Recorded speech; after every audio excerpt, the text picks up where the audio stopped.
আপনারা চাইলে একটি লাইক দিয়ে আমাদের উৎসাহ বাড়াতে পারেন। যৌনাঙ্গে লিঙ্গ ঢোকানোর আগে এই জিনিসটা করলে 15-20 মিনিট মিলন করতে পারবেন। মধুতে প্রাকৃতিক শক্তি আছে, তাই এটির জন্য পুরাতন মধু লিঙ্গে মাখলে সহজে বীর্যপাত হয় না এবং লিঙ্গ অনেক বেশি শক্ত হয়। বিশ্বাস না হলে ট্রাই করে দেখুন। ভিডিওটি দেখতে এখানে ক্লিক করুন।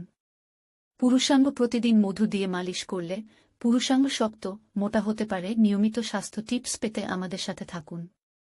হেলথ টিপস, স্বাস্থ্য বার্তা, স্বাস্থ্য তথ্য, লাইফস্টাইল ও প্রতিদিনকার নতুন নতুন সব খবর জানতে আমাদের আধুনিক চিকিৎসাবিদ্যার জনক নামে পরিচিত হিপ্পোক্রেটস শরীরের প্রদাহ ও সিফিলিস রোগের চিকিৎসায় মধু ব্যবহার করতেন বলে কথিত আছে।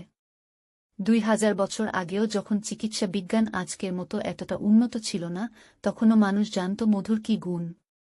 গ্রিক অ্যাথলেটরা অলিম্পিকে অংশগ্রহণের আগে প্রচুর পরিমাণ মধু সেবন করত শক্তি বাড়ানোর জন্য। তাদের ধারণা ছিল মধু খেলে তাদের পারফরম্যান্সের উন্নতি হবে। কারণ মধুতে রয়েছে উচ্চমাত্রার ফ্রুক্টোজ ও গ্লুকোজ, যা যকৃতে গ্লাইকোজেনের রিজার্ভ, যে ফর্মে গ্লুকোজ লিভারে সঞ্চিত হয়, গড়ে তোলে। যৌনাঙ্গে লিঙ্গ ঢোকানোর আগে এই জিনিসটা করলে 1-5-2-0 মিনিট মিলন করতে পারবেন। মধুতে প্রাকৃতিক শক্তি আছে, তাই এটির জন্য পুরাতন মধু লিঙ্গে মাখলে সহজে বীর্যপাত হয় না এবং লিঙ্গ অনেক বেশি শক্ত হয়।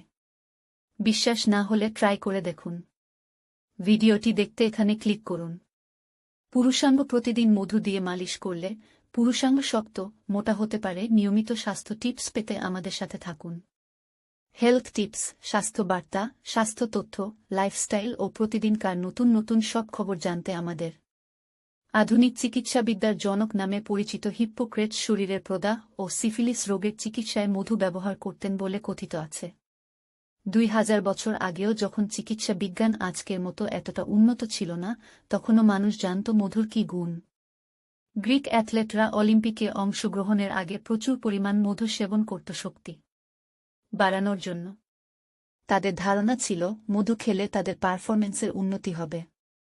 কারণ মধুতে রয়েছে উচ্চমাত্রার ফ্রুক্টোজ ও গ্লুকোজ, যা যকৃতে গ্লাইকোজেনের রিজার্ভ, যে ফর্মে গ্লুকোজ লিভারে সঞ্চিত হয়, গড়ে তোলে।